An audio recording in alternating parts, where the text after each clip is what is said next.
아멘. 많음을 보지 말고 여호와의 행하심을 보라. 부제로 싸움의 원칙, 이런 제목으로 신명기 강해 45번째 말씀 함께 나누겠습니다. 오늘 말씀은 신명기서라고 하는 이 책에서 반복적으로 나오는 전쟁에 관한 이야기입니다. 우리 군대를 갔다 온 남자분들은 다 이런 전쟁 스토리가 참 귀에 잘 들어올 것 같아요.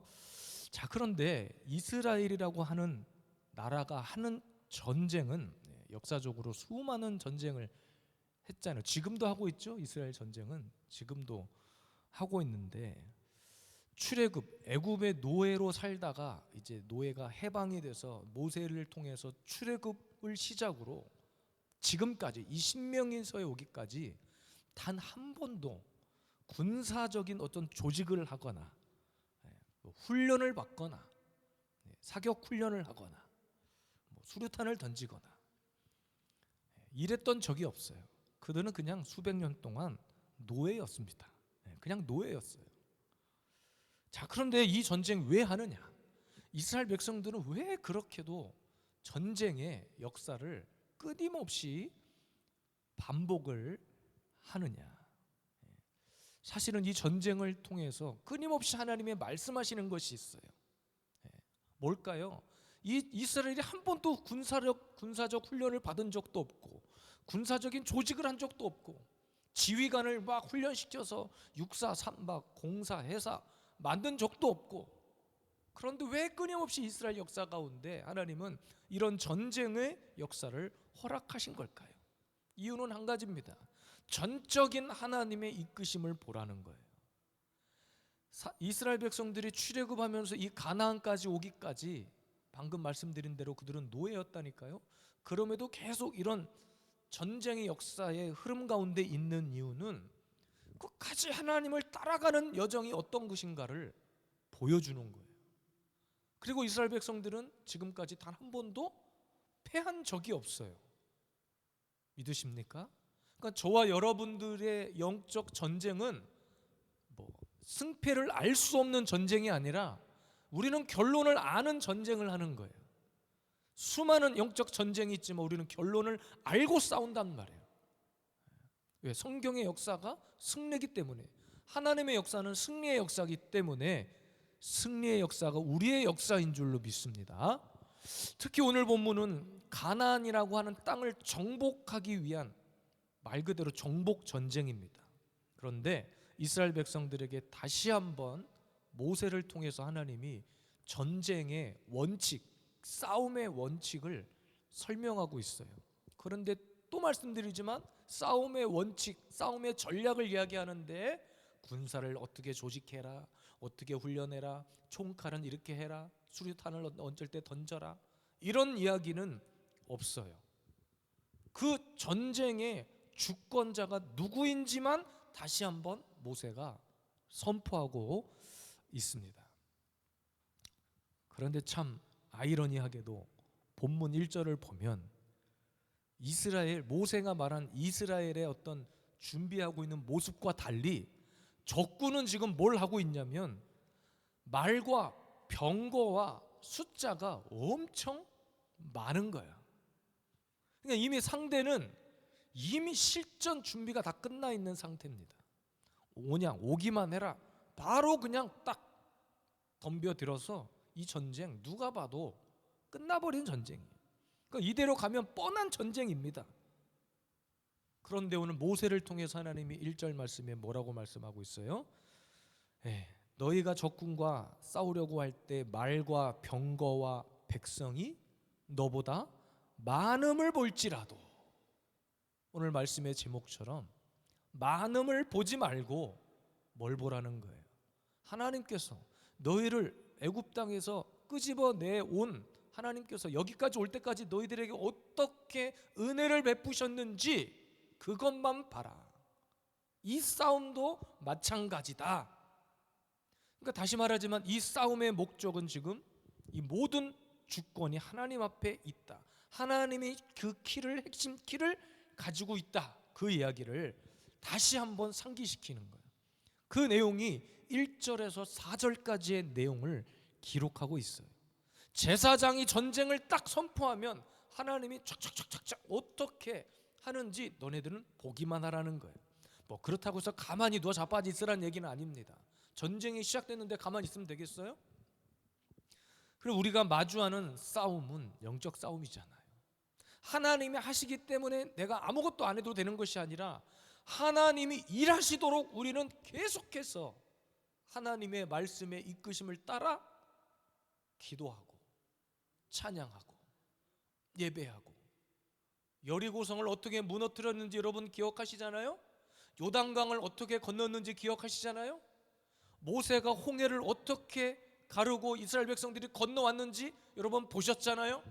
야, 이건 역사 속에서나 일어날 신기한 그냥 뭐 이솝 우화 이야기구나, 단군 신화 같은 이야기가 아니라 실제 있었던 일을, 경험했던 일을 기록하고 있잖아요. 아무것도 하는 것이 아니라 우리가 해야 될 일은 하나님의 말씀의 원칙대로 준비하는 거예요. 기도만 하고 예배만 드리고 가만히 자빠져 있어라 이 말도 아닙니다. 기본 중에 기본이 말씀과 기도지만 원리대로 원칙대로 이 싸움이 되도록 준비해야 돼. 때로는 여러분 무엇과 싸워야 되냐면 내 의지와도 싸워야 돼. 때로는 내 감정과도 싸워야 돼.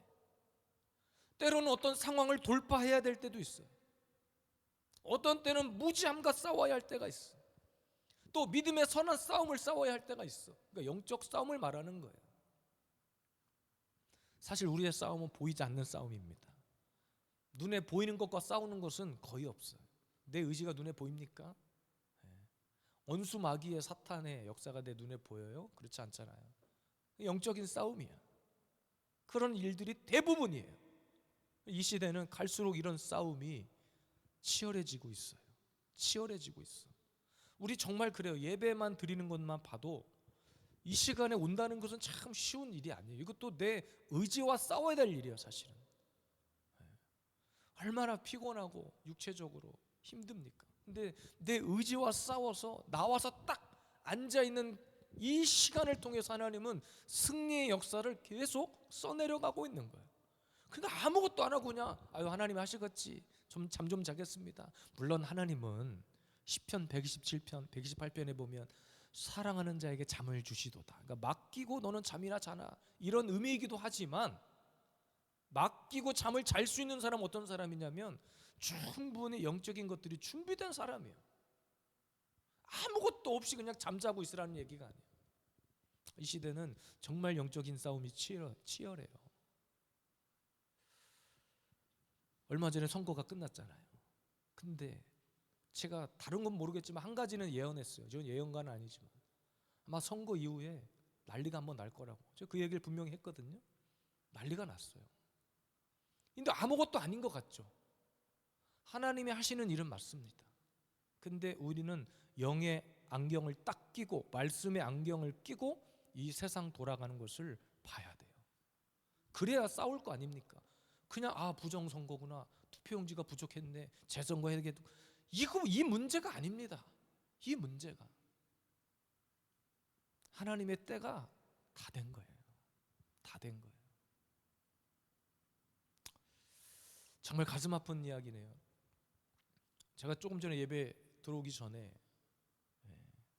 제 아는 목사님, 과거 저희 청년 때 저를 지도했던 목사님이신데 그분이 이제 제가 자라왔던 그 교회 목사님으로 가셨거든요. 한 1, 2년 되신 것 같은데 그 SNS를 잠깐 메시지가 떠서 확인해 보니까 사임을 하셨다는 거예요. 또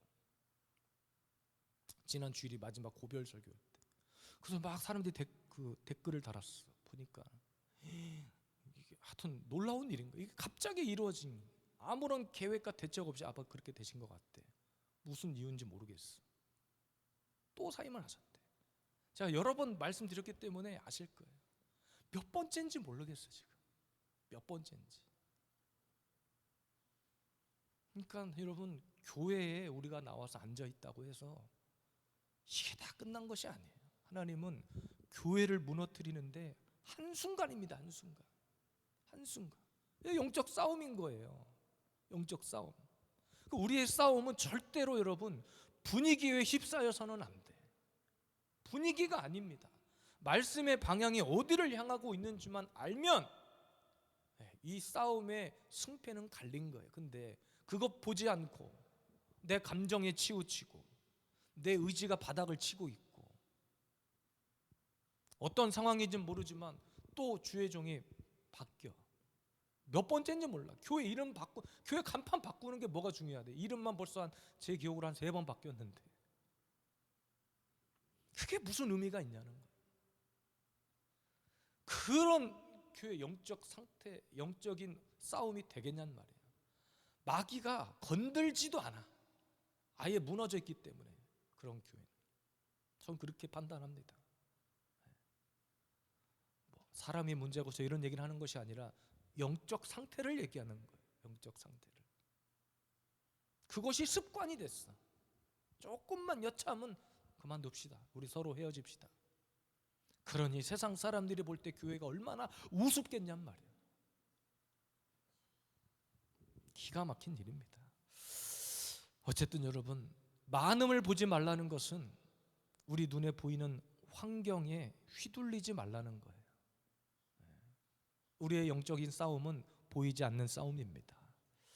하나님이 오늘도 우리 교회 예배하는 저와 여러분들을 어떻게 세우시고 어떻게 행하실지, 이미 싸움의 승패는 뻔한 것이고 하나님의 승리가 확신되어 있지만 오늘도 이 원칙대로 저와 여러분들이 우리의 심령이 준비되고 싸울 의지로 충만한, 이미 승리를 쟁취한 우리 승리하는 주의 백성들 되시기를 주님의 이름으로 축복합니다. 많음을 보지 말고 여호와의 행하심을 보라. 싸움의 원칙입니다. 첫째는 모세가 이렇게 했어요. 집으로 돌아갈 자를 걸러내버렸습니다. 다 읽진 않겠지만 본문 5절에서 8절까지의 내용을 보면 이러이러한 자들이 있으니 너희들은 집으로 돌아가라. 6절에도 이러이러한 자들이 있으니 그들은 집으로 돌아가라. 7절에도 이러이러한 자들이 있으니 여자와 약혼하고 쪼꼬쪼꼬 돌아가라. 8절에도 책임자들도 백성의 이르기를 두려워서 마음이 허약한 자가 있느냐? 그는 집으로 돌아가라. 5, 6, 7, 8절 이 4절을 통해서 모세가 계속해서 이러이러한 사람들 돌아가라, 이러이러한 사람 돌아가라, 농사 짓다 말고 온 사람들 돌아가라, 집 짓다 말고 돌아온 사람 돌아가라, 이렇게 얘기를 하고 있어요. 가나안 정복 전쟁의 핵심은 영토 확장이 아니거든요. 아까도 말씀드렸다시피 하나님의 그 절대 주권, 우상 숭배, 우리는 죄와 싸우는 거예요. 우리의 싸움의 상대는 어둠이에요. 마귀 사탄이야. 그런 것을 심판하시는 그 하나님의 거룩한 전쟁입니다. 영어로 말하면 Holy War. 제가 영어를 하면 애들이 저를 항상 비웃더라고. 발음을 가지고 Holy War. 이 정도면은 괜찮은 발음이에요. 하나님의 거룩한 전쟁입니다.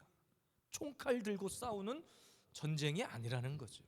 그러니까 하나님의 거룩함을 무너뜨리는 어둠의 권세와의 싸움이죠. 그런데 이 전쟁이 참 특이한 게 한 번 이기면 끝나는 전쟁이 아니에요. 왜? 상대가 우리를 포기하지 않아. 한 번 졌다고 해서 교회는 내비두자가 아니라 하나를 건드려 놓으면 또 다른 하나가 튀어나와. 한 발자국 전진을 하면 벌써 상대도 또 돌격 앞으로 하고 있는 거예요. 한 번 승리했다고 자만하고 있으면 안 돼. 그런데 문제는 뭐냐? 현실이야, 현실. 아까 말씀드렸죠. 지금 이스라엘 백성들의 싸워야 할 상대가 엄청 많다는 거예요, 지금. 아까도 말씀드렸다시피 나 자신과도 싸워야 돼. 내 의지하고도 싸워야 돼. 여러분 그렇잖아요. 어떤 일을 하나 계획했는데 이거 영적인 거 아니어도 어떤 사회적인 내가 하고자 하는 일들을 계획했는데 그 일을 하나 하려면 내가 해야지 하면 딱 한번 바로 시작이 되고 진행이 되던가요? 치밀하게 계획도 세워야 되고 돈도 모아야 되고 자금에 대한 계획도 세워야 되고 사무실도 없고 이런저런 계획을 막 세워야 돼. 근데 그것보다 더 중요한 것은 어떠한 일들이 일어나도 내가 물러서지 않겠다고 하는 의지가 필요한데 요즘은 그런 의지를 쉽게 찾아볼 수 없는 시대가 됐어요. 나 자신과 싸우는 것도 문제, 돈하고도 싸워야 돼, 세상 문화하고도 싸워야 돼, 주변 사람들하고도 싸워야 돼, 환경하고도 싸워야 돼, 무너진 데 의지하고도 싸워야 돼, 분위기하고도 싸워야 돼. 돌파해야 될 문제가 한두 가지가 아니라는 거예요. 그런데 이 문제들 앞에 상대 있잖아요. 우리가 싸워야 될 상대들은 매일같이 나를 에워싸고 있다는 거예요. 교회에 왔으니까 영적 전쟁의 승리가 아닙니다. 교회에 왔으니까 적군이 알아서 물러가나? 그것도 아니에요. 마귀는 굶주린 사자입니다. 굶주린 사자. 굶주린 사자, 여러분 동물의 왕국 보시면 굶주린 사자가 먹잇감을 쉽게 포기하던가요? 아니요. 제가 어떤 영상을 보니까 코뿔소가 와가지고 이게 뿔로 사자를 막, 제가 볼 땐 내장을 뚫어버린 것 같아. 그런데 피를 질질 흘리면서도 자기가 물었던 먹이는 뒷다리 하나만이라도 뜯어가겠다는 딱 심정을 딱 물면 안 나요. 몸통과 다리가 분리되더라도 그거 하나라도 물고 가는 거예요. 새끼 코끼리를 딱 물려고 하니까 어미 코끼리가 와서 코를 한번 싹 내동댕이 치니까 사자가 따글따글 막 다 죽어가더라고. 그런데도 자기가 문 그 새끼 코끼리 뒷다리는 안 놔, 몰고 있는 거예요. 그러니까 마귀는 그런 존재입니다. 그런 존재. 그러니까 지금 이 세상은요, 여러분 전쟁터예요. 그래서 하나님이 먼저 이스라엘 백성들에게 얘기한 겁니다. 모세를 통해서 적군의 숫자를 보지 말라. 출애굽의 그 시간부터 지금까지 너희들 어떻게 여기까지 왔는지를 그것만 기억해라. 하나님이 어떻게 너에게 은혜를 베푸셨는지 그것만 기억해라. 이 싸움을 크게 하는 것은 적군이 아닙니다. 결국 두려움이에요. 두려움. 오늘 말씀에 집으로 돌아갈 자를 걸러냈어. 이것은 두려움의 전염성을 완전히 차단한 거예요. 먼저 전쟁을 하기에 앞서서 하나님께서 무엇을 먼저 건드리셨냐? 내 안에 있는 두려움, 염려, 불안, 초조함의 그런 마음들을 원천 차단한 거예요. 한두 사람의 문제가 아니었어요. 오늘 말씀해 보니까 집을 짓고 낙성식을 해야 될 사람 돌아가라. 결혼하고 혼인해야 될 사람 돌아가라. 농사 짓다 말고 온 사람 돌아가라. 마음이 아예 허약한 자, 두려운 사람 돌아가라. 두려움은 전염돼요. 그러니까 은혜도 전염되지만 두려움의 전염 속도를 따라갈 수 없는 거예요. 그래서 5절에서 8절까지 이런저런 이유로 사람들을 다 돌려보낸 거예요. 데리고 나가봤자 싸움이 되겠냔 말이에요. 아무것도 못할 게 뻔하니까. 그러니까 인간적으로 보면 하나님의 배려일 수도 있지만 결국 8절 말씀에 뭐라고 기록하냐면 두려워서 마음에 허약한 자가 있느냐? 돌아가라는 거예요. 이게 핵심입니다. 지금 영적 전투의 전장에 앞서 있다니까요. 우리는 지금 전쟁이 이미 시작됐고 적군이 코앞에 와 있어요. 당장 지금부터도 늦지 않는 시간이에요. 그런데 그 와중에 하나님은 모세를 통해서 한번 필터링합니다. 걸러냅니다. 이것 때문에 이런 사람이 있느냐? 돌아가라. 집중하라는 얘기예요. 지금 이 싸움이 어떤 싸움인지에 대한 집중력을 주님은 요구하세요. 그 집중력을 키우기 위해서 두려움을 제거하는 거예요. 제거. 여러분, 이 시대는 정말 피 튀기는 영적 전쟁터입니다. 물러서면 죽는 거예요.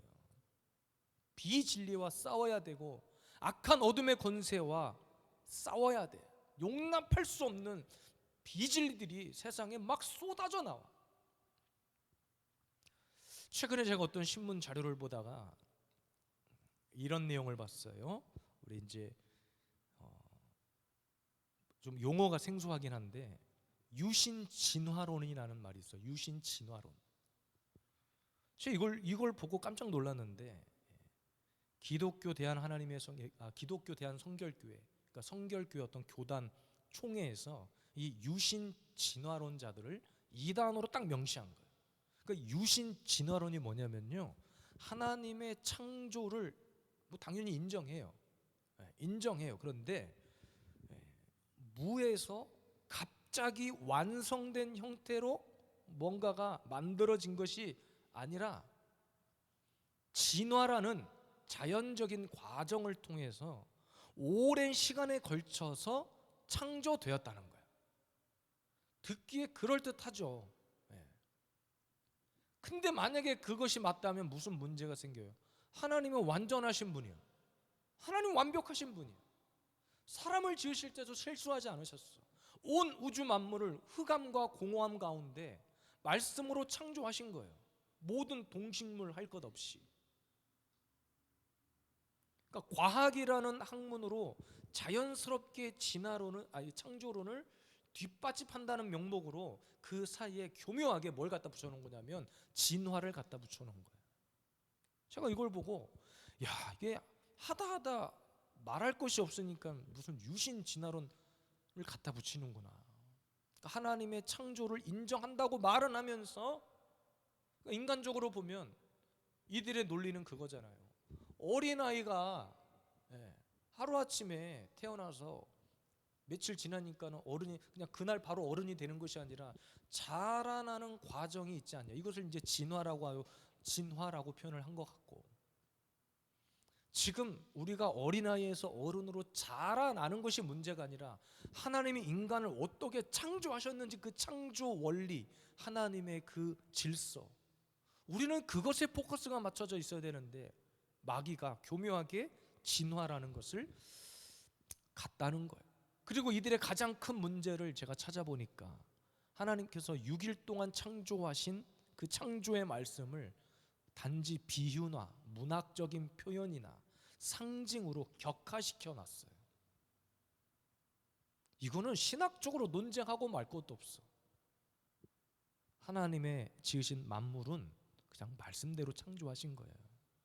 하나님이 저와 여러분들 가장 완벽하게, 가장 아름답게, 가장 정교하게 만드셨어요. 이것이 진화의 과정을 통해서 창조가 완성됐다? 그럼 지금도 창조가 되고 있다는 거예요?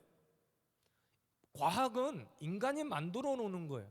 하나님께서 지으신 인간의 삶에 필요한 것들을 하나님께서 주시는 지혜로 말미암아 하나하나 만들어가는 거지. 그건 창조가 아닙니다.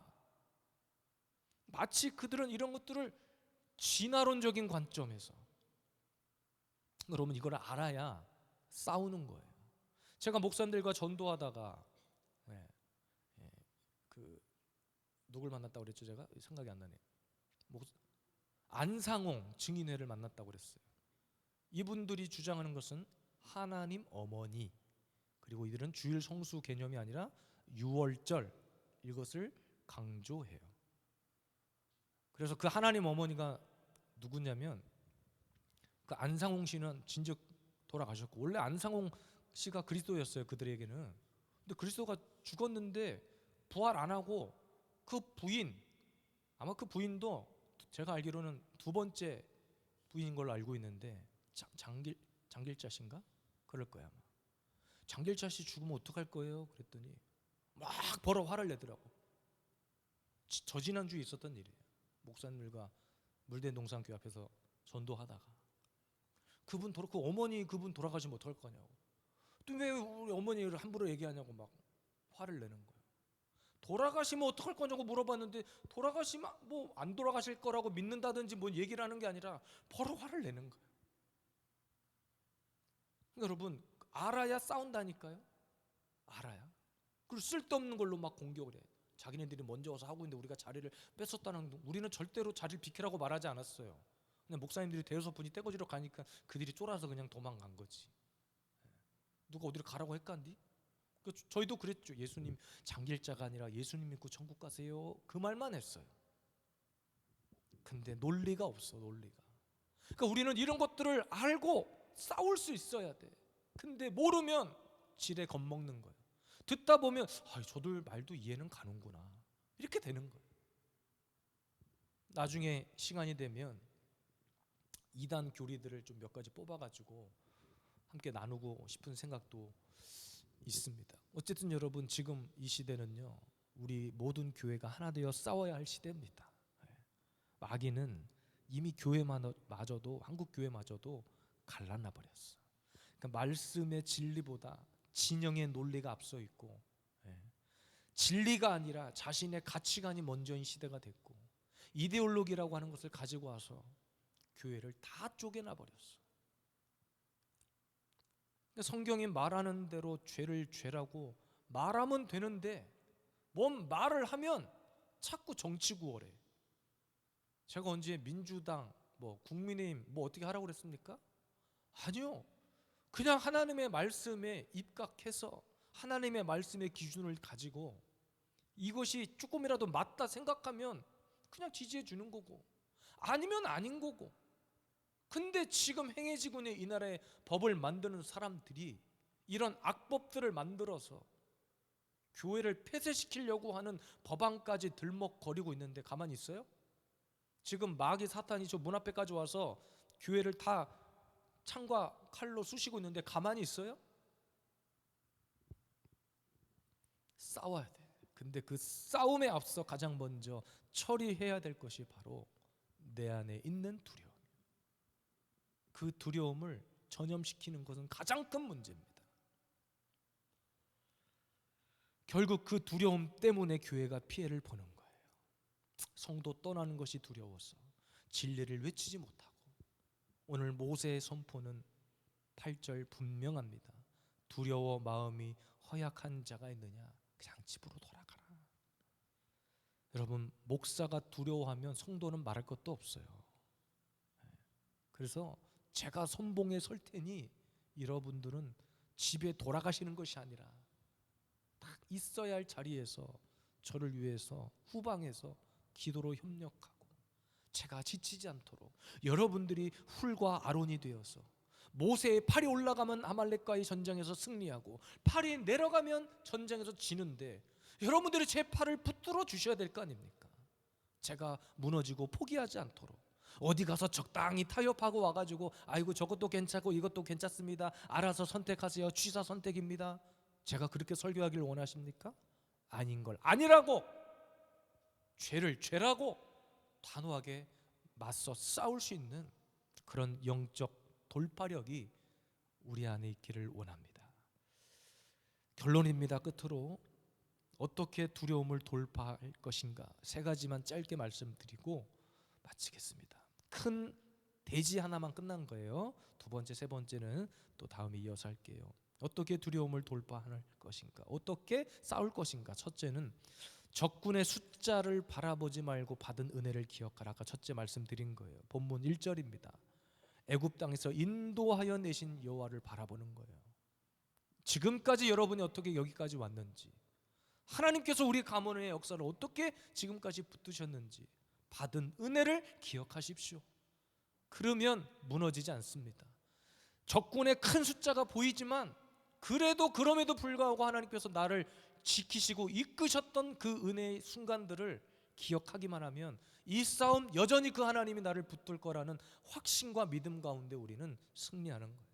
이게 첫 번째 싸움의 준비입니다. 두 번째는 감정에 휘둘리지 말고 제사장의 말에 귀를 기울이라. 오늘도 전쟁이 선포됐잖아요. 가장 먼저 한 게 뭐냐면 제사장이 백성들 앞에 선포했습니다. 이제 곧 싸울 것이다. 근데 이 싸움은 이런 싸움이 될 것이다. 먼저 선포했어요. 우리의 싸움은 어떤 싸움이냐? 하나님이 우리에게 주신 마음이 있습니다. 디모데후서 1장 7절 함께 읽겠습니다. 하나님이 우리에게 주신 것은 두려워하는 마음이 아니요 오직 능력과 사랑과 절제하는 마음이니 그랬습니다. 오늘 본문 2절에도 싸울 곳에 가까이 가면 제사장이 바로 이걸 선포한 거예요. 백성에게 나하여 고하여 선포했다는 거거든요. 너에게 주신 것은 두려운 마음이 아니다. 오늘도 하나님이 말씀하셨다. 나에게 능력 주신다. 하나님께서 우리에게 주신 그 말씀의 능력으로 싸우라.